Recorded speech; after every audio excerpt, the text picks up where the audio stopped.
What's up guys, welcome back. आज मैं explain करने जा रहा हूँ एक इजिप्शियन सुपरनैचुरल हॉरर सीरीज को जिसका नाम है पैरानॉर्मल, जो कि हाल ही में ही नेटफ्लिक्स में रिलीज हुई है। ये सीरीज एक बेस्ट सेलिंग नोवेल के ऊपर बेस्ड है जिसका नाम है मवारा अल ताबिया, जिसको लिखे हैं अहमद खालिद तौफीक जी ने। पैरानॉर्मल को IMDb में an excellent 8.3 out of 10 rating मिली है। सीरीज में टोटल 6 एपिसोड्स है। सो मैं यही वीडियो में पूरा सीरीज का स्टोरी लाइन को कम्प्लीटली ब्रेक डाउन करते हुए एंड में कुछ डिटेल्स बताऊंगा।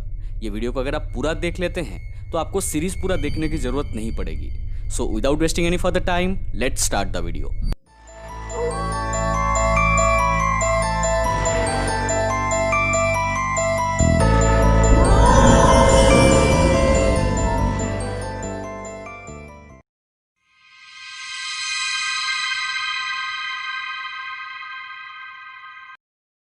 ये सीरीज में 60s का टाइम दिखाया गया है, जिसमें मुख्य किरदार है डॉक्टर रेफत इस्माइल, जो कि एक हेमाटोलॉजिस्ट है।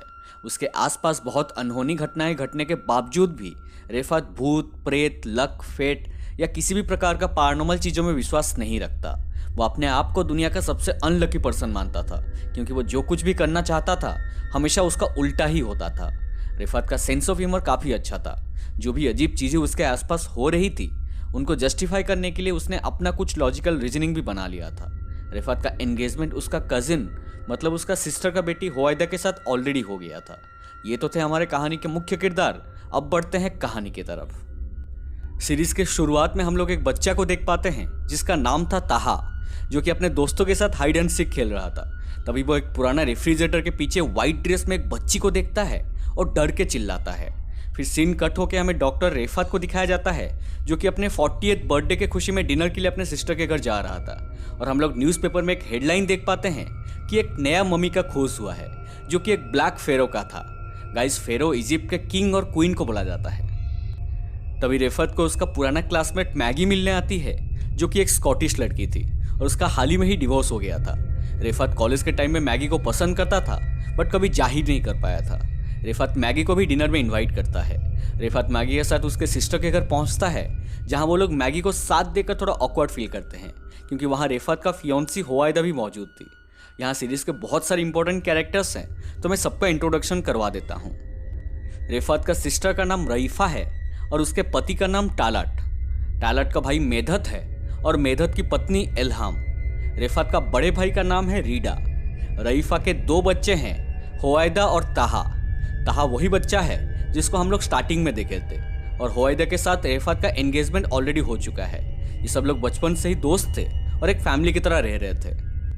होवाइदा रेफत को बहुत प्यार करती है, बट रेफत को उसमें बिल्कुल भी इंटरेस्ट नहीं था। डिनर के बीच में रेफत ताहा को एक सिगरेट का पैकेट लेने बाहर भेजता है। कुछ नॉर्मल सी बातें होने के बाद वो लोग रेफत का फर्स्ट लव शिराज का टॉपिक उठाते हैं, जहाँ कहानी फ्लैशबैक में जाती है और ये टाइम था 1940 का। तब सब लोग बच्चे थे। रेफत के साथ साथ सब लोग हाइड एंड सीक खेल रहे थे, और तभी रेफत को एक आलीशान महल दिखता है, जिसके गेट के पास एक बहुत ही सुंदर बच्ची खड़ी हुई थी, जिसका नाम था शिराज, जो कि उन लोगों के साथ खेलने के लिए पूछती है। वो उनको पूरा महल और अपना फैमिली दिखाती है और बोलती है कि उसकी फैमिली को नॉइज पसंद नहीं है। एक दिन खेलते टाइम रेफत शिराज को बोलता है कि वो उसे बहुत प्यार करता है। शिराज ये सुन के बहुत हंसती है और सबको ये बात बताने जा ही रही थी, तभी अचानक उसका पैर फिसल जाता है और उसका सर एक पत्थर से टकरा के फट जाता है। बट वो हंसते हुए उठती है और हम लोग देख पाते हैं कि उसका घाव अपने आप ही हील हो जाता है और रेफत अपनी आंखों को बिलीव नहीं कर पाता। उसके बाद एक दिन वो सब लोग डिसाइड करते हैं कि वो और शिराज के घर खेलने नहीं जाएंगे, क्योंकि शिराज और उसका घर वालों का एक्टिविटी बहुत ही ज़्यादा वियर्ड था। ये सुन के शिराज रो पड़ती है और रेफत ये देख नहीं पाता। वो शिराज को प्रॉमिस करता है कि वो उसके साथ हमेशा रहेगा, उसको कभी छोड़ के नहीं जाएगा।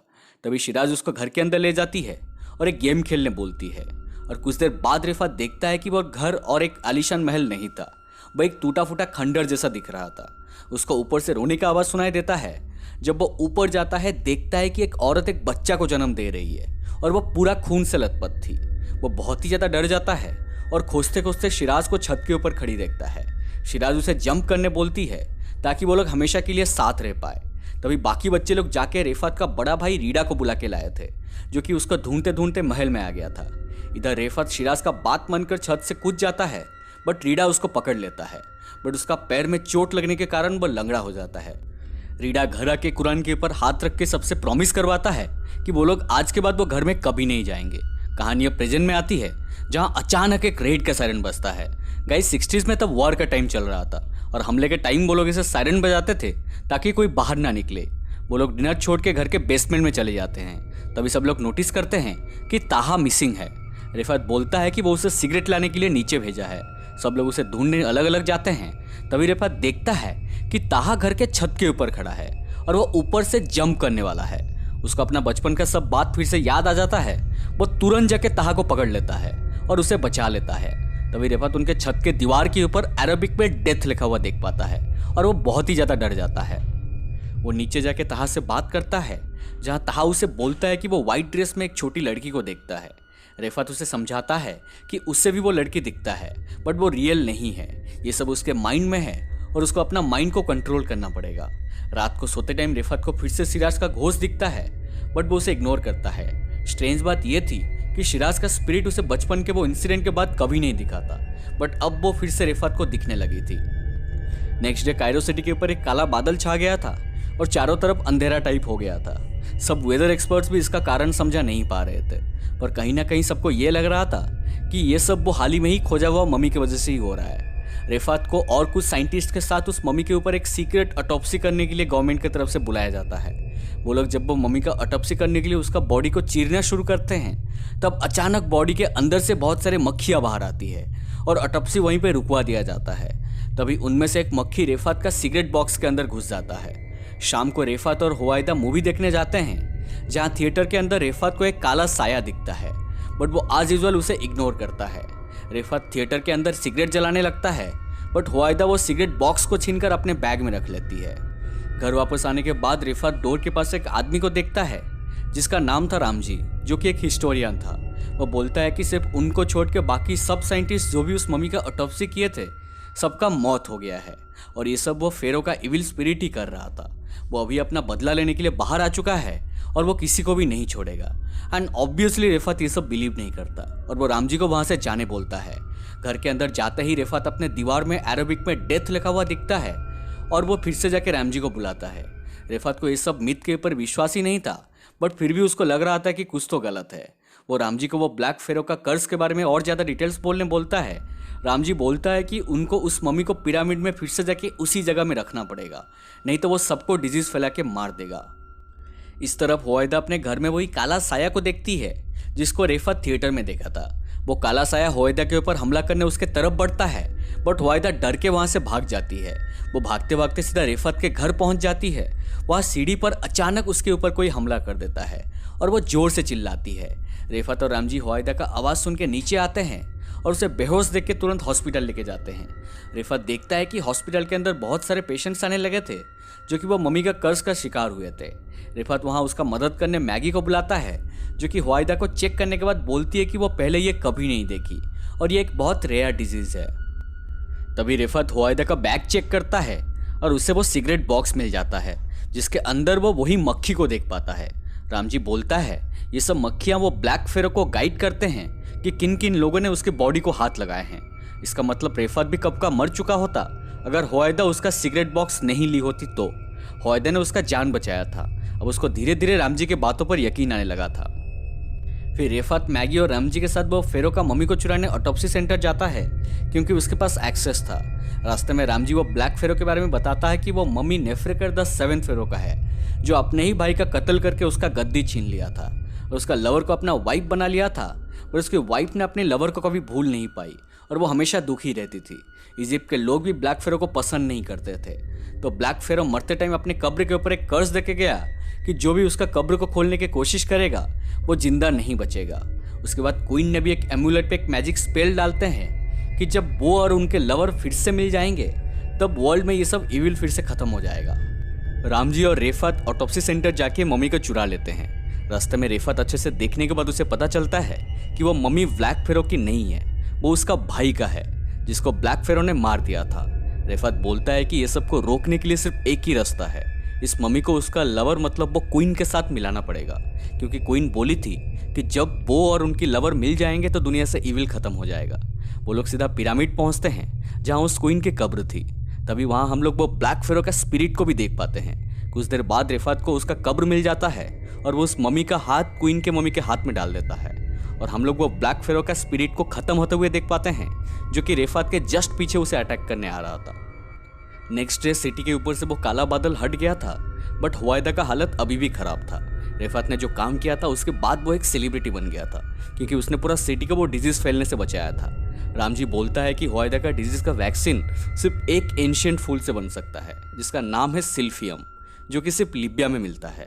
फिर रेफात और मैगी लीबिया जाके उनका एक और दोस्त से मिलते हैं जिसका नाम था डॉक्टर लुई। वो बोलता है कि सिल्फियम अब एक्सटिंक्ट हो चुका है, बट वो एक ट्राइबल एरिया में मिल सकता है जो कि डेजर्ट में है। वो लोग फिर उस फूल के लिए निकल पड़ते हैं। डेजर्ट में ये लोग एक जगह रात बिताते हैं जहाँ अचानक वो ट्राइब के लोग आके उन्हें वार्न करते हैं वो जगह छोड़ के जाने के लिए और बोलते हैं कि वो फूल बहुत साल पहले ऑलरेडी लुप्त हो गया है और वो लोग वहाँ से चले जाते हैं। आधी रात को उस ट्राइब का एक आदमी उनके पास आता है और बोलता है कि वो फूल अभी भी एक गुफा के अंदर मिलता है। वो कुछ पैसों के बदले उन्हें रास्ता दिखा सकता है, बट प्रॉब्लम है कि वो गुफा के अंदर एक खतरनाक क्रीचर रहता है जिसके डर से ट्राइब वाले लोग वहाँ नहीं जाते और किसी को जाने भी नहीं देते। वहाँ जाके उन्हें पहले उस क्रीचर का परमिशन लेना पड़ेगा, नहीं तो वो किसी को जिंदा नहीं छोड़ेगा। वो लोग गुफा के पास पहुँचते हैं और परमिशन मांगते हैं। इसी दौरान रेफात का सब्र का बांध टूट जाता है और वो उस आदमी के बैग से एक डायनामाइट लेके वो गुफा के द्वार को तोड़ देता है। वो आदमी एकदम से डर जाता है और वहाँ से भाग जाता है। वो लोग गुफा के अंदर जाते हैं, बट उन्हें वो फूल कहीं पे भी नहीं मिलता। तभी वो लोग किसी का चिल्लाने का आवाज़ को सुन पाते हैं। गुफा से बाहर आके वो लोग उस क्रीचर का पैर का निशान देखते हैं। कुछ दूर आगे जाने के बाद वो लोग उस ट्राइबल आदमी का डेड बॉडी भी देख पाते हैं। उन लोगों को कुछ समझ नहीं आ रहा था कि उसे किसने मारा है।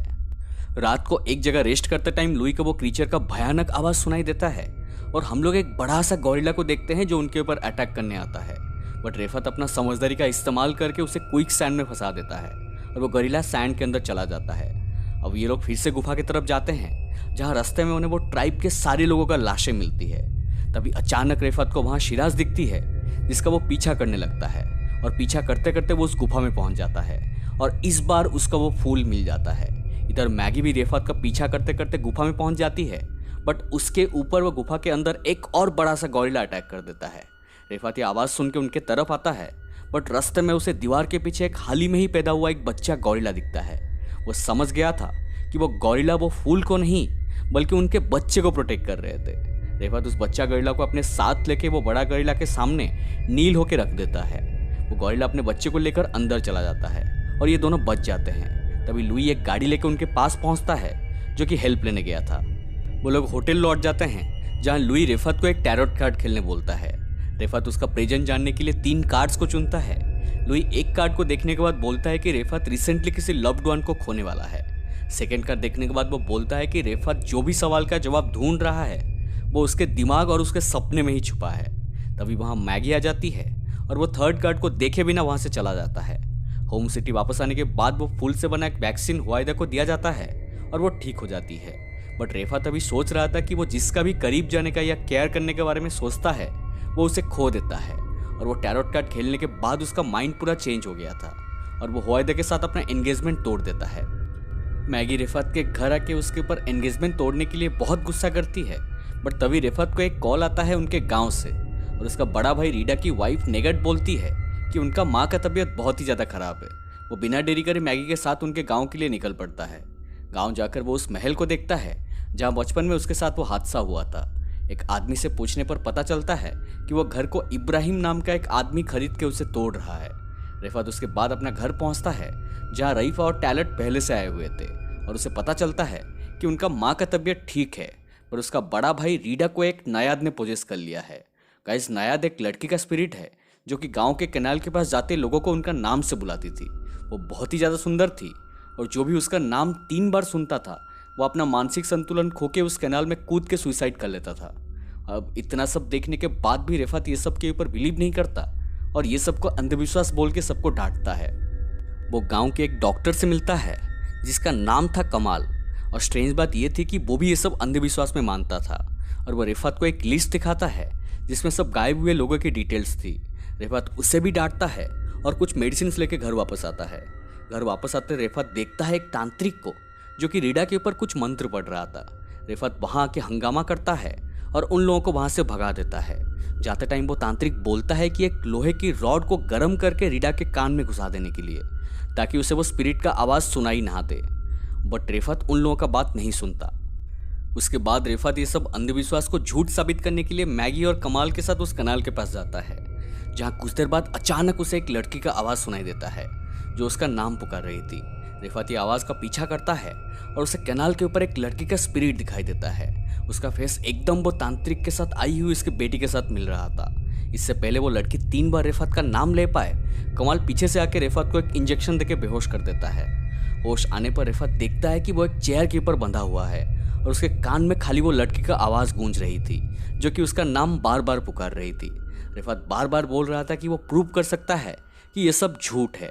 पर तभी नेगेट एक लोहे के रॉड को गर्म करती है और वो उसे रेडा के कान में घुसाने जा ही रही थी। तभी अचानक रेफत जोर जोर से चिल्लाने लगता है और बोलता है कि वो लड़की बार बार उसका नाम पुकार रही है और उसके कान में पहले वो रॉड को घुसाने के लिए, और इसी बहाने वो अपना रस्सी खोल दिया था और वो नेगेट के हाथ से वो रॉड को छीन लेता है और नेगेट को वो चेयर में बांध के सीधा उस तांत्रिक के घर पहुंच जाता है। वहां वो एक कुल्हाड़ी लेके तांत्रिक को सब सच बोलने के लिए डराता है, बट तांत्रिक बोलता है कि उसकी बेटी गूंगी है और वो बोल नहीं सकती। तभी अचानक उसकी बेटी एक लाठी से वो तांत्रिक के सर पे मार के उसे बेहोश कर देती है और रेफत को घर के अंदर बुलाती है, जहां रेफत देखता है एक आदमी को जो कि एक रस्सी से बंधा हुआ था। तांत्रिक की बेटी उस आदमी को एक रॉड से थोड़ी तकलीफ देती है, तो वो आदमी सब कुछ सच बोल देता है और यहाँ सारे राज खुलते हैं। असल में वो तांत्रिक के 2 बेटी थे जो कि ट्विंस थे। एक दिन खेत में इस आदमी ने एक बेटी का रेप कर दिया था। शर्म के मारे तांत्रिक उस बेटी को जान से मार के उसे कनाल में फेंक दिया था और दूसरे का जवान काट दिया था ताकि वो कुछ बोल ना पाए। तब से उस लड़की का आत्मा उस कनाल के ऊपर भटक रही है और आसपास जाते लोगों को पुकारती है। इस तरफ हुआइदा भी परेशान होकर गांव में आ जाती है और घर आके नेगेट का रस्सी खोल देती है। नेगेट फिर से वो रॉड को उठा के रीडा की तरफ बढ़ ही रही थी, तभी अचानक वो हवा में अपने आप पीछे खींची हुई चली जाती है और रीडा वहां शिराज का स्पिरिट को देख पाता है और अचानक वहां से रीडा गायब हो जाता है। इधर रेफत फिर से कैनाल के पास जाता है और उस लड़की का स्पिरिट को पानी के ऊपर देख पाता है। वो सीधा पानी में कूद जाता है और पानी के अंदर उस लड़की का कंकाल मिल जाती है, बट ज्यादा वजन होने के कारण वो नीचे डूबने लगता है। तभी अचानक वो अपना भाई रीडा को पानी के अंदर देखता है जो उसे हेल्प करने आया था। रीडा धक्का देके रेफत को पानी के ऊपर भेज देता है, बट खुद डूब जाता है और उसका मौत हो जाता है। रेफत उस लड़की का लाश को प्रॉपर ब्यूरियल देता है और नेक्स्ट डे रीडा का शोक सभा मनाया जाता है। रेफत रीडा के कब्र के पास जाके बहुत रोता है और उसका 2 बच्चा का ख्याल रखने का वादा करता है।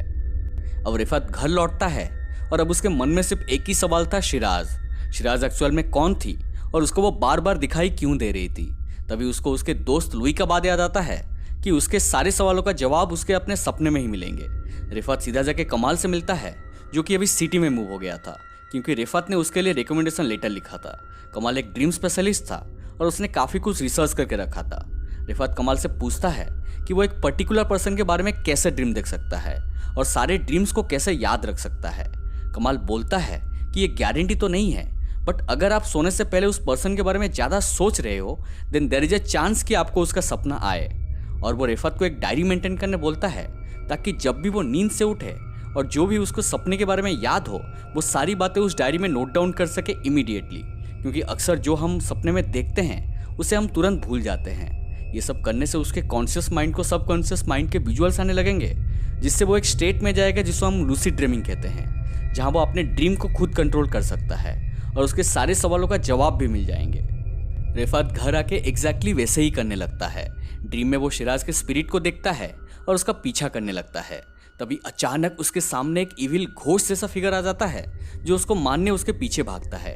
बट रेफत एक कमरा का चाबी खोल के वहां घुस जाता है और उसका नींद टूट जाता है।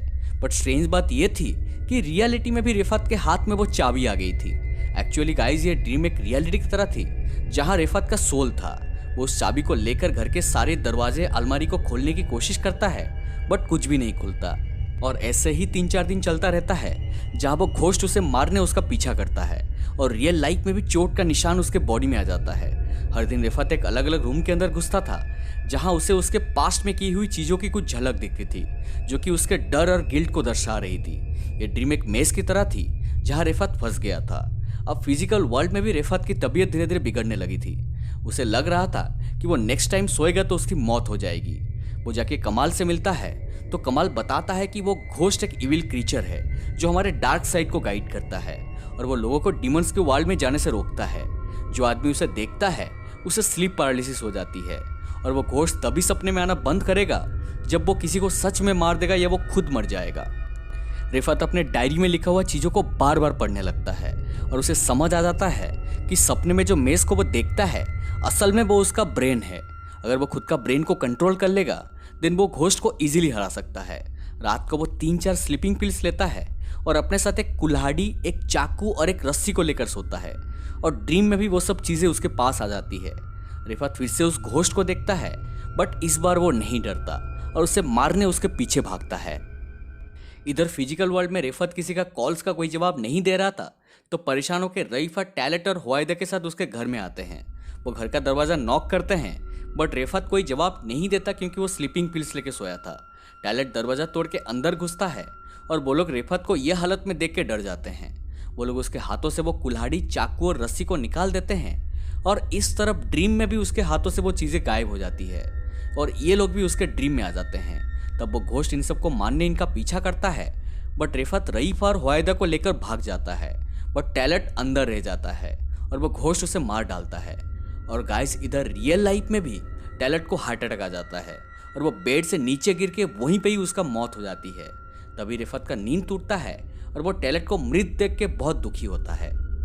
उसके बाद रिफत सीधा जाके उस महल में पहुंचता है जहां उसे एक आदमी एक एनवलप देता है जो कि इस घर का प्रीवियस ओनर इब्राहिम उसके लिए छोड़ के गया था और उसने सुसाइड कर लिया था। उस एनवलप में एक लेटर था जिसमें शिराज के बारे में लिखा था।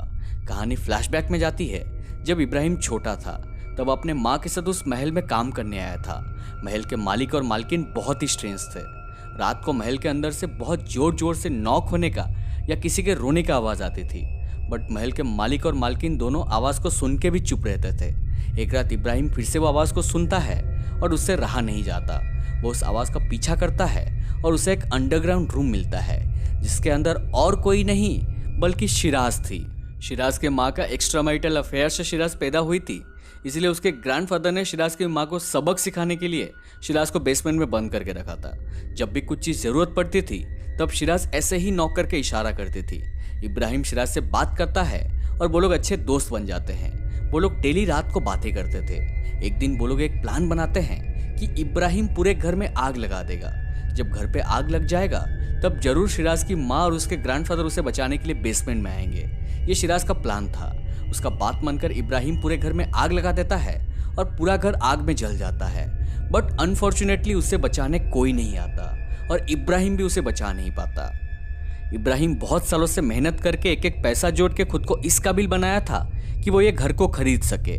रीज़न यही था कि वो शिराज के बॉडी को ढूंढ कर उसे एक प्रॉपर ब्यूरियल दे सके बट वो कभी भी उस बेसमेंट को ढूंढ नहीं पाया। इस बात से उसको इतना दुख हुआ कि वो आखिर में सुसाइड कर लिया। यही बात उसने रिफत को उस लेटर में बताया था। ये जानने के बाद रिफत उस बेसमेंट को खोजने में लग जाता है।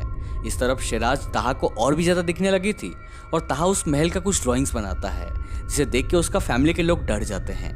उन लोगों को पता चल गया था कि रिफत उस महल में ही गया होगा तो वो लोग भी महल के लिए निकल पड़ते हैं। इस तरफ रिफत खोजते खोजते एक फाउंटेन को देख पाता है और उसे अपने बचपन की बातें याद आ जाती है। इस फाउंटेन से उसकी और शिराज की सुनहरी यादें जुड़ी थी। रिफत को अचानक स्ट्राइक करता है कि शायद ये फाउंटेन से बेसमेंट का कोई ताल्लुक हो सकता है। वो उस फाउंटेन को एक कुल्हाड़ी से तोड़ता है और उसको वो बेसमेंट मिल जाती है। बेसमेंट को खोलने से उसको शिराज का कंकाल भी मिल जाती है। वो उसे बाहर लेकर आता है बट बाहर आते ही वो अपने फैमिली के सब लोगों को 1 by 1 मरते हुए हेलुसिनेट करता है। सब फैमिली मेंबर्स को खोने के दुख से वो एकदम पागल जैसा हो गया था और अपना भी जीने का असर छोड़ देता है। और अचानक उसके सामने एक फांसी का फंदा आ जाती है और वो गले में रस्सी डाल के सुसाइड करने ही वाला था। तभी अचानक वहाँ मैगी पहुँच जाती है और वो उसे रोक देती है। अब शिराज की स्पिरिट कंकाल से निकल के मैगी को पोजेस करती है और उसे हवा में उठाती है। शिराज बोलती है कि मैं तुम्हें कभी भी हानि पहुंचाने के बारे में नहीं सोची हूँ, मैं तुम्हें हमेशा प्रोटेक्ट की हूँ। मैं ये सब शुरुआत से तुम्हें बता नहीं सकी क्योंकि मैं अपने बेसमेंट में कैद थी और वो मुझे रोक रहा था। रिफत पूछता है कि तुम्हें कौन रोक रहा था और ये सब के पीछे कौन है, तो शिराज बोलती है कि ये सब के पीछे है द डेविल लूसीफर। वो इतना बोलने के लिए उसके साथ डील किया था, अब उसको हमेशा के लिए जाना पड़ेगा। उसके बाद वो चली जाती है और मैगी नीचे गिर जाती है और रिफत अपने सारे फैमिली मेंबर्स को वहां आते हुए देखता है और अंत में वो लोग शिराज को एक प्रॉपर ब्यूरियल देते हैं। सीरीज के लास्ट में रिफत को एक लेटर मिलता है जिसमें लुई का लास्ट टैरोट कार्ड था जो रिफत ने नहीं देखा था, जिसमें डेविल का फोटो था और उस लेटर में लिखा था कि अब कोई मेज नहीं दोस्त, अब और भी मजेदार गेम खेलेंगे and I am happy to see you alive. मतलब उसको समझ आ गया था कि लुई और कोई नहीं बल्कि लूसीफर ही है, बट रिफत को यह समझ नहीं आ रहा था कि लूसीफर को उसके माइंड के साथ क्या चाहिए। और पैरानॉर्मल सीरीज का सीजन 1 यहीं पे खत्म हो जाती है। सो गाइस, ये थी पैरानॉर्मल सीजन 1 का हिंदी एक्सप्लेनेशन। सीरीज के एंड में हमें पता चल जाता है कि शिराज कभी भी एक बैड स्पिरिट नहीं थी, वो हमेशा से ही रिफत को प्रोटेक्ट की थी। और अब लूसीफर को रिफत से क्या चाहिए वो तो हमें पैरानॉर्मल सीजन 2 में ही पता चलेगी। 6 एपिसोड्स को मैं शॉर्ट में समझाने के लिए पूरा कोशिश किया हूँ। आई होप आपको एक्सप्लेनेशन अच्छा लगा हो। अगर अच्छा लगा तो प्लीज़ वीडियो को लाइक करें, शेयर करें और अगर कुछ क्वेश्चन या सजेशंस हो तो प्लीज़ कमेंट सेक्शन में बताइए। और गाइज, आप चैनल को प्लीज़ सब्सक्राइब करके बेल आइकन को प्रेस कर दीजिए ताकि मेरे आने वाली वीडियोस की नोटिफिकेशंस आपको मिल सके। मिलते हैं नेक्स्ट वीडियो में, तब तक stay home and take care.